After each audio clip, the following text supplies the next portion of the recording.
एक वृंदावन का एक भक्त था, उसको सब अलबेला कहते थे वृंदावन में, उसको नाम ही पड़ गया था अलबेला। तो बंधु वो रोज बिहारी जी का दर्शन करने जाता था अपने सब मित्र मंडली के साथ में, वृंदावन में रहता था। बिहारी जी का दर्शन करने के लिए नित्य जाता तो सारे उसके सखा दर्शन करते। सखा मतलब सब भजनानंदी थे, अलग अलग कुटियाओं से सब एक जगह मिलते और फिर बिहारी जी का दर्शन करने जाते। बहुत वर्षों तक बिहारी जी ने उसको दर्शन दिया, लेकिन एक दिन एक अचंबा हुआ।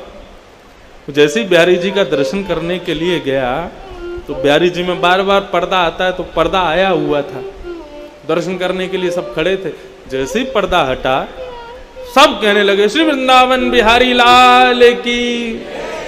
उसके संग जो बाकी के भजनानंदी संत थे वे भी सब कहने लगे वृंदावन बिहारी लाल की जय, लेकिन उसने नहीं कहा।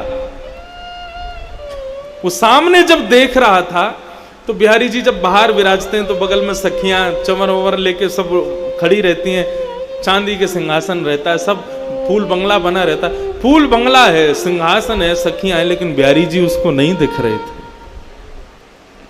अगल बगल वालों को बोला, बोले तुम जय जयकार क्यों बोल रहे हो? बोले अरे बिहारी जी के दर्शन तो जय जयकार से ही होते हैं।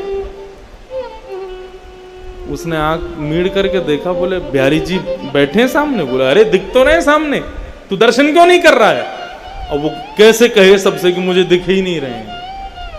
वो मन ही मन विचार करने लगा, अपनी आंखें मीड़ने लगा, क्या हो गया मुझे, ठाकुर जी दिख क्यों नहीं रहे हैं?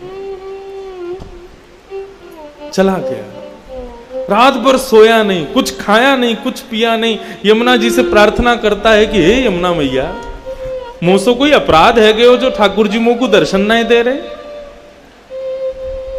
किसी से कह भी नहीं सकता, क्योंकि यदि किसी से जाकर के कहा तो सब लोग मेरा आश्चर्य करेंगे, लोग मेरी बात बनाएंगे, पूरे वृंदावन में हल्ला मच जाएगा। शाम को प्रणाम करके पुनः बिहारी जी का दर्शन करने के लिए गया। बोले कल पता नहीं क्या हुआ, मैं देख नहीं पाया हूँ, मुझसे कोई अपराध बन गया होगा, आज बिहारी जी दिखेंगे। दूसरे दिन जब पुनः गया, सबने दर्शन किए, कपाट खुलते सब जय जयकार करने लगे, वृंदावन बिहारी लाल की जय। उसने फिर देखा तो सामने फिर बिहारी जी नहीं दिखे, अकेला सिंहासन खाली। चिंता में पड़ गया, ब्लड प्रेशर हाई, पसीना पसीना हो गया। मुझसे क्या अपराध हो गया, बिहारी जी मुझे दिख क्यों नहीं रहे हैं?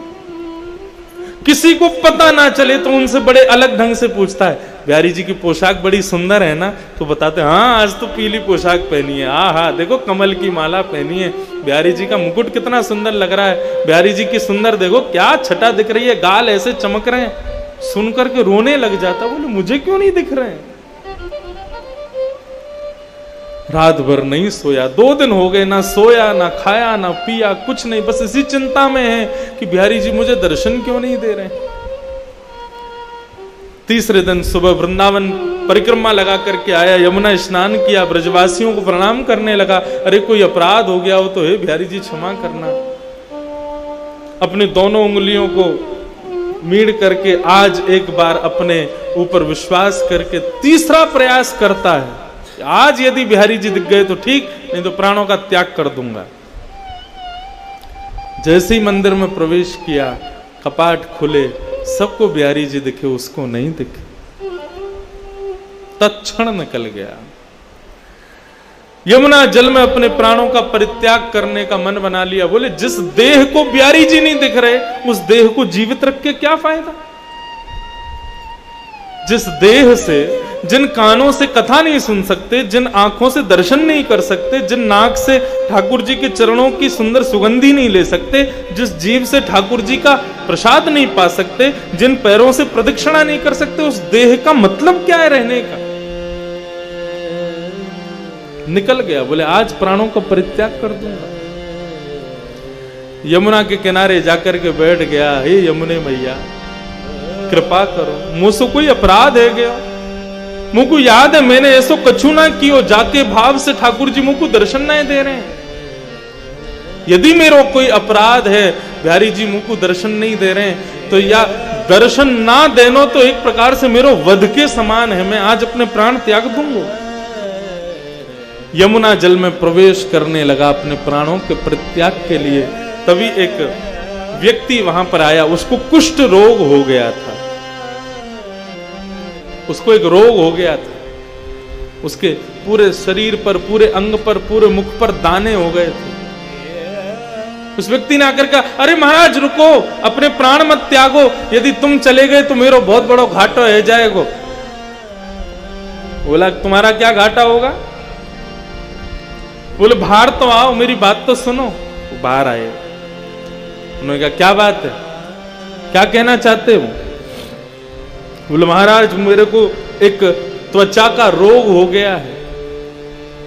बोले अच्छा, तो इसका इलाज करवाओ, मुझसे क्यों पूछ रहे हो? बोले कि मैंने इलाज करवाया लेकिन मेरा ये दूर नहीं हुआ।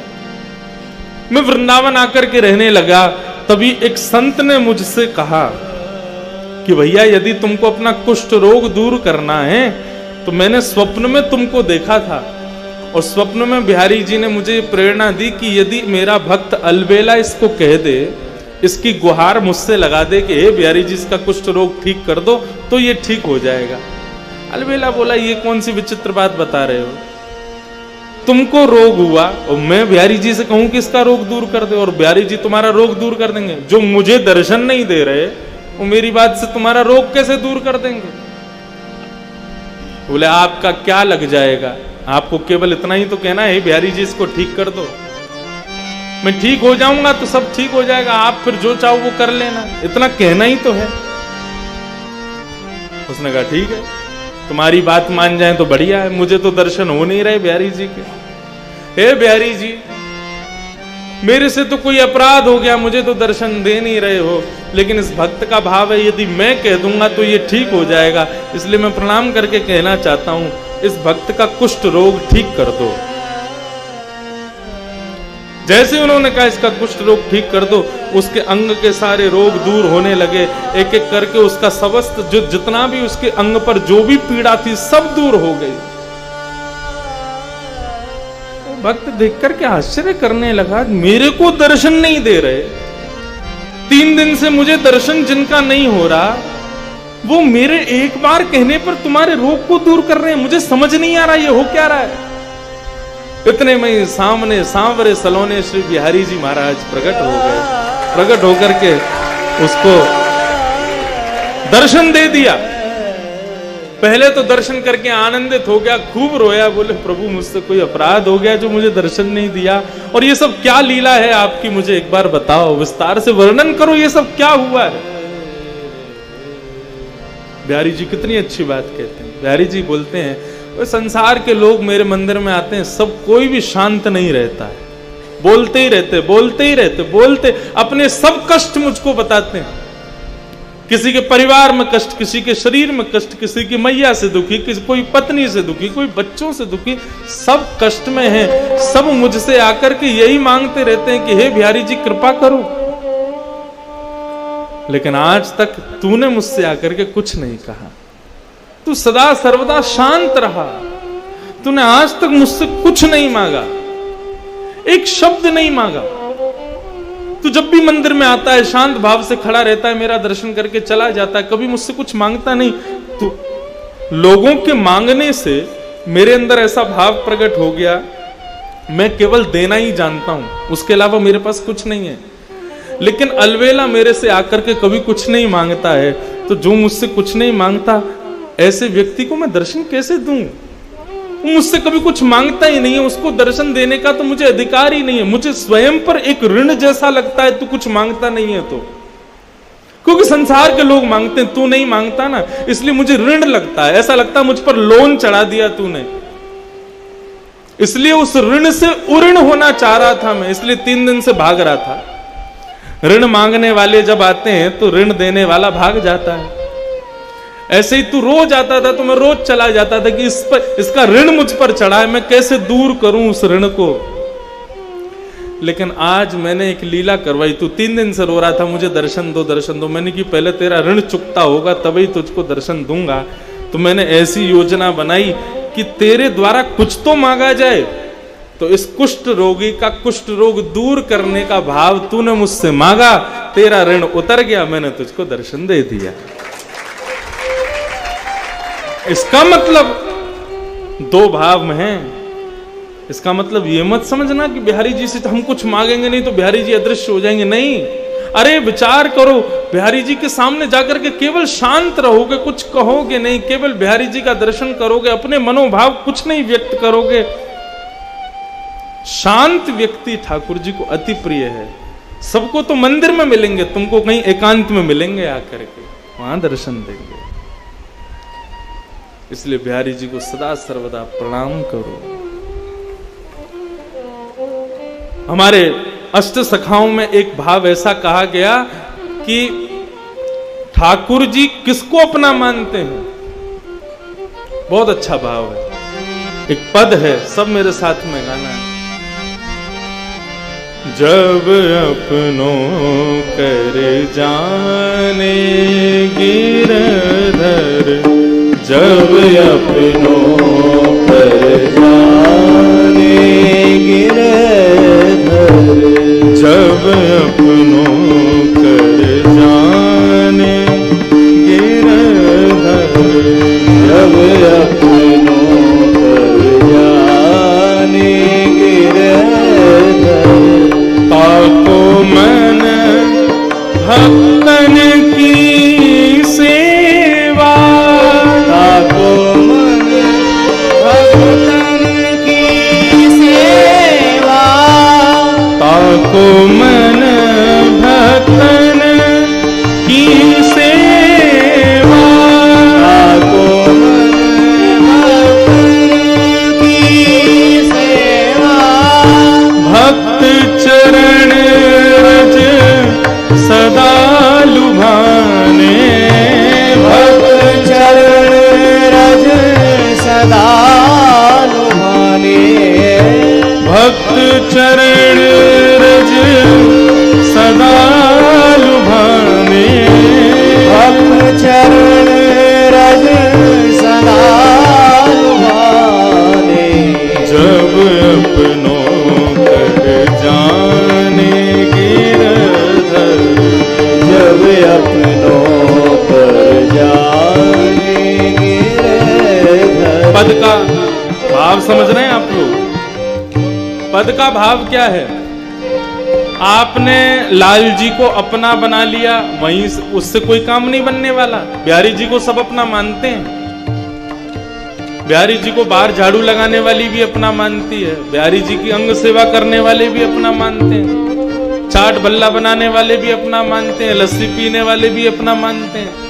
बिहारी जी को तो सब अपना मानते हैं, लेकिन उन सब में बिहारी जी किसको अपना मानते हैं, ये विशेष बात है। उन सब में बिहारी जी किसको अपना मानते हैं, वो विशेष बात है। किसको अपना मानते हैं ठाकुर जी, तो ये पद बता रहा है किसके प्रति ठाकुर जी का रुझान है। बोले जब अपनों करी जाने गिरधर, कब जानो कि ठाकुर जी ने हमें अपना बनाया। बोले ताको मन भक्तन की सेवा। जिसको ठाकुर जी अपना बना लेते हैं, उस व्यक्ति का मन फिर भक्तों की सेवा में लग जाता है। मैं कितना भक्तों की सेवा करूं। जैसे हमारे यहाँ साईं के यहाँ पर ठाकुर जी की सेवा तो होती है, लेकिन यहाँ भक्तों की सेवा भी खूब होती है। सबकी सेवा बढ़िया, सबका सवेरे शाम बढ़िया नाश्ता भोजन कीर्तन सब बढ़िया, खाने पीने में कोई कमी नहीं।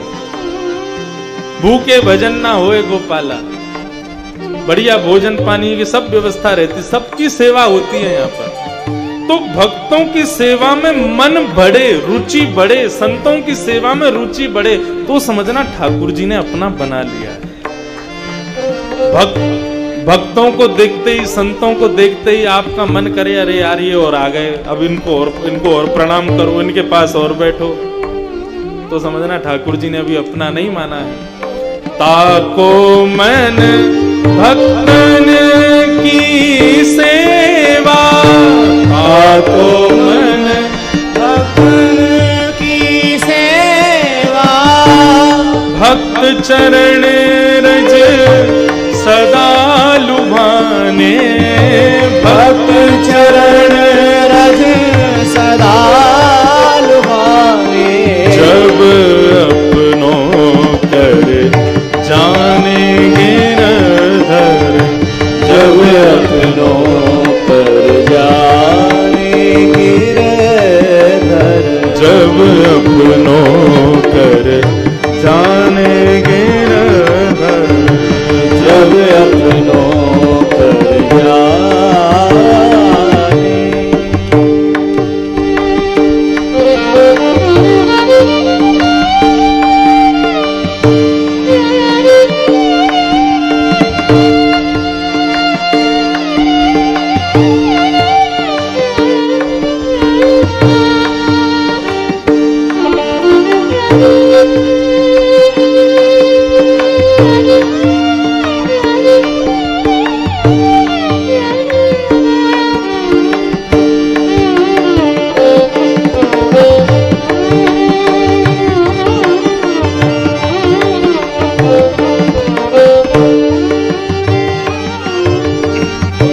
भक्तन में मति, भक्तन में गति, भक्तन में मति, भक्तन में गति, भक्तन में मति, भक्तन में गति, भक्तन में मति, भक्तन में गति।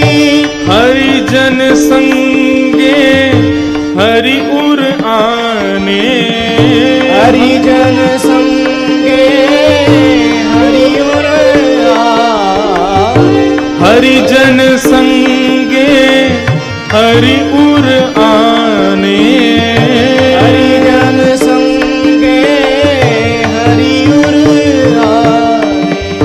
कृष्ण दास मन वच क्रमकारी, कृष्णदास मन वच क्रमकारी, कृष्णदास मन वच क्रमकारी, कृष्णदास मन वच क्रमकारी।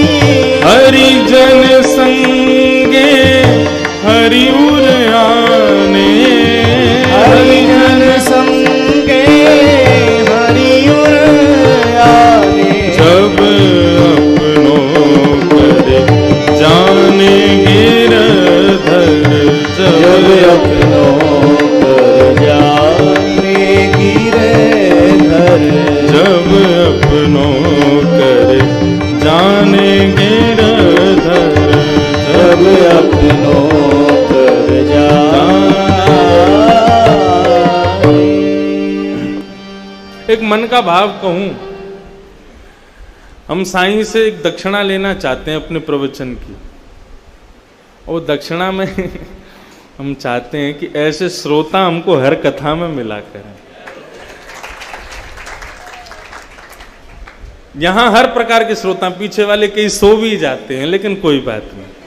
लेकिन जब भी पद आदि का गान होता, इन पदों को जब हम बाहर कहीं गाते हैं ना, लोग ऐसे देखते हैं क्या गा रहे हैं, इनका अर्थ क्या है। लेकिन आप लोग देखो फिर भी साथ ही गाते हो तो मन बड़ा आनंदित होता है। भजन और कीर्तन ये हम मानवों को प्रिय हैं, लेकिन ये पद ठाकुर जी को प्रिय है। ये उनकी प्रसन्न, और मैंने पहले ही कहा यहां वो ही करना है जिससे वो प्रसन्न हो, जिससे उनको सुख मिले। क्या कह रहा है ये पद? बहुत अच्छी बात बता रहा है। गिरधर जब अपनों करी जाने, कब जानो कि ठाकुर जी ने अपना बना लिया? बोले ताको मन भक्तन की सेवा। जिसका मन भक्तों की सेवा में हो जाए, समझो कि ठाकुर जी ने उसको अपना लिया।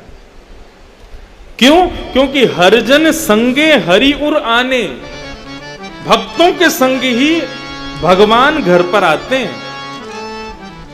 जिसके घर पर भक्त ज्यादा नहीं आते, जिसके घर पर संत ज्यादा नहीं आते, ऐसे घर में ठाकुर जी कभी नहीं आएंगे। ये इस प्रकार से समझो, प्राइम मिनिस्टर जिस जगह पर जाते हैं उससे पहले प्रोटोकॉल देखने वाले आते हैं, सिक्योरिटी वाले। प्राइम मिनिस्टर आने वाला है तो देखने आते हैं, हाँ भाई ठीक है ना, सब शुद्धता है, पवित्रता है, कहाँ सिक्योरिटी है, कहीं लोग बाग डिस्टर्ब तो नहीं करेंगे, किसी प्रकार से हमारे प्राइम मिनिस्टर को खतरा तो नहीं। ऐसे ही जिस घर में खूब सारे संत और भक्त आते हैं, समझो ये प्राइम मिनिस्टर के सब प्रोटोकॉल आते हैं, सब सिक्योरिटी वाले आते हैं देखने के लिए। हाँ भाई भोजन रसोई शुद्ध तो है ना? ना शुद्ध है। प्रसादी बढ़िया बनती है ना? नहीं नहीं बोलो, बहुत बढ़िया प्रसादी बनती है।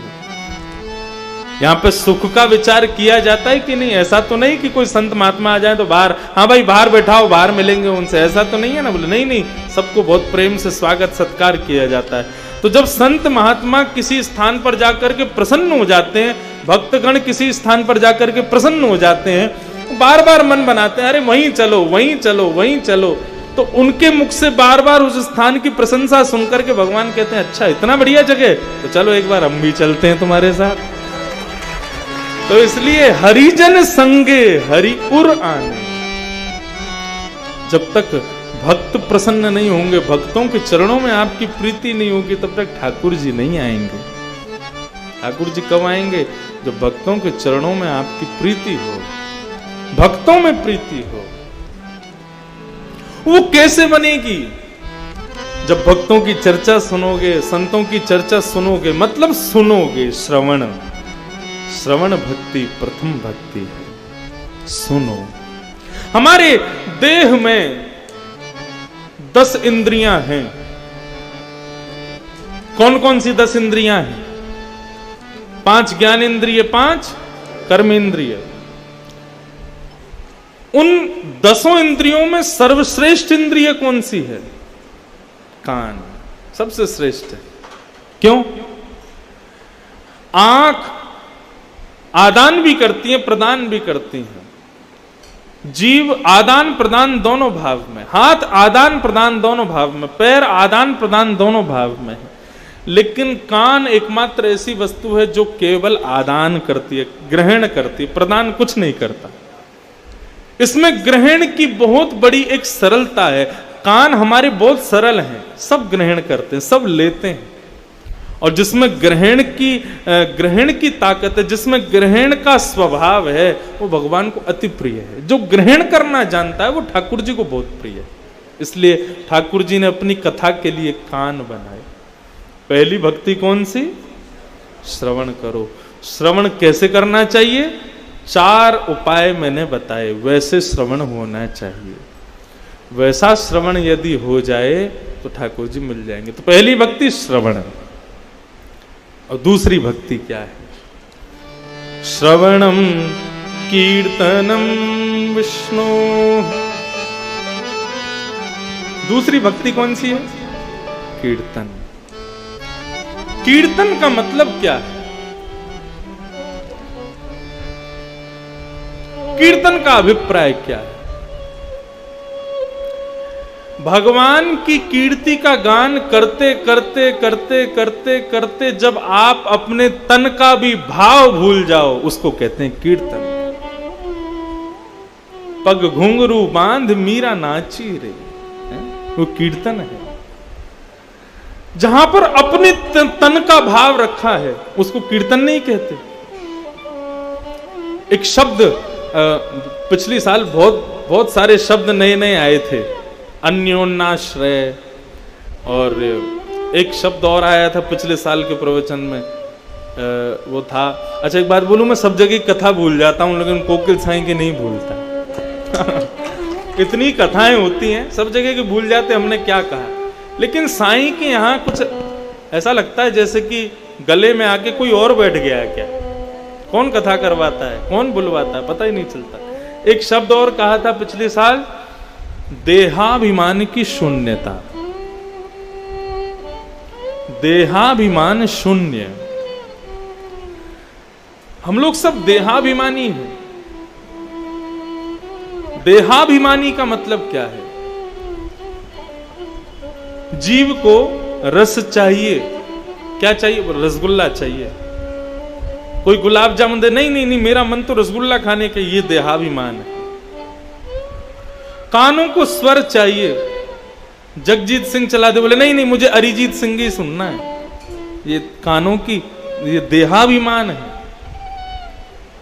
भैया हमारे पास तो कूलर पंखा की व्यवस्था नहीं, मैं तो एसी के बिना सोऊंगा ही नहीं, ये देहाभिमान है। दुकानदार के पास गए, बोले भैया मेरे पास तो मटका सिल्क है, मेरे पास, उनमें तो सूती ही पहनता हूं, ये देहाभिमान है।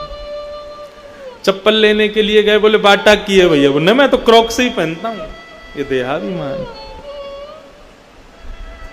हमारे अंग को जो चाहिए वो उसको दिला देना, ये देहाभिमान है। हमारे अंग प्रत्यंगों को जो चाहिए वो उसको ना देना, ये देहाभिमान की शून्यता है। ठाकुर जी की कीर्ति का गान करते करते करते करते करते करते करते जब हम देहाभिमान से शून्य हो जाएं, तब समझो कीर्तन हुआ है।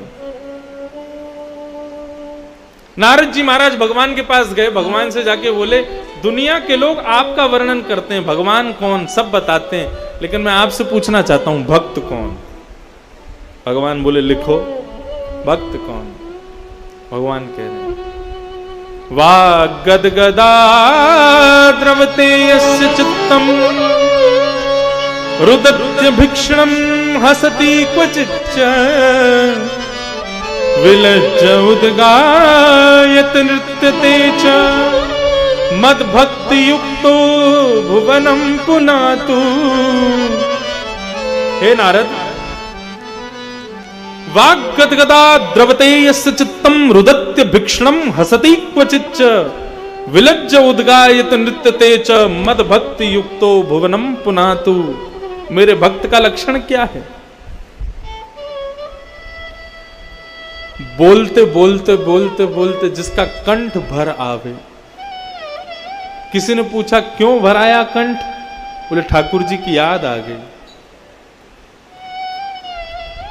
वाग गदगदा, जिसकी वाणी गदगद हो जाए मेरी बात सुनते ही। द्रवती यस्य चित्तम, जिसका हृदय द्रवीभूत हो जाए, द्रवित हो जाए, पिघल जाए मेरी चर्चा सुन करके।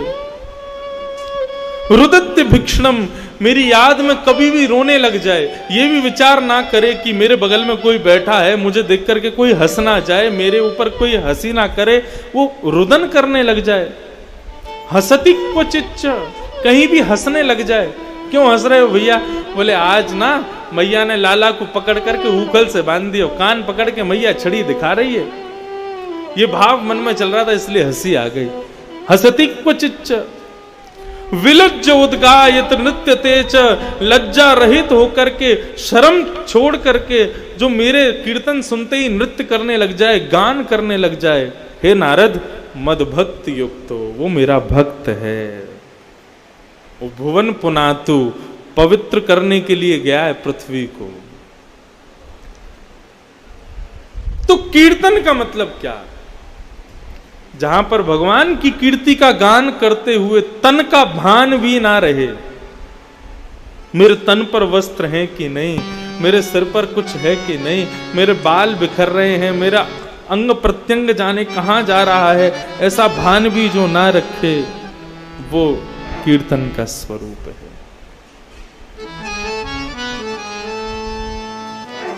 कीर्तन कब होता है?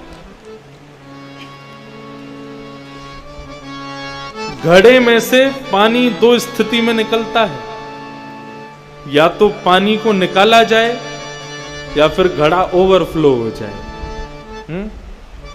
दो स्थिति में पानी निकलता है, या तो घड़े में से जल डाल करके निकाला जाए या फिर ओवरफ्लो हो जाए। ऐसे ही कीर्तन भी दो स्थिति में निकलता है, या तो कोई तुमको चेता दे, तुमको जैसे अब यहां पे मैं चेताने बैठा हूं, ये सब रे घड़ा बैठे हैं सामने, और ये घड़ा बैठ बैठ के जैसी मैंने कीर्तन का गान किया तो मैंने चेताया, मतलब मैंने ग्लास डाला तो आपके भीतर से कीर्तन निकल आएगा। तो पहली स्थिति